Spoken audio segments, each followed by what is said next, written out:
whose name is so and so. Your presence and all you have done for me.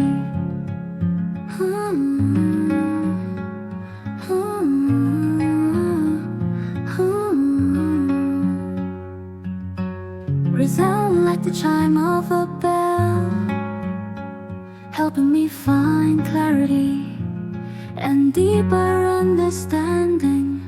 If I continue to indulge in self-cherishing, grasping, allowing it to control my thoughts, I will surely become someone prone to losing my temper.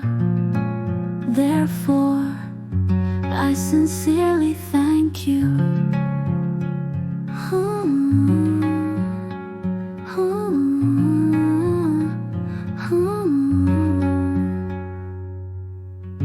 Grateful for you, whose name is so and so, especially for your forgiveness, which has fostered a meaningful connection between us.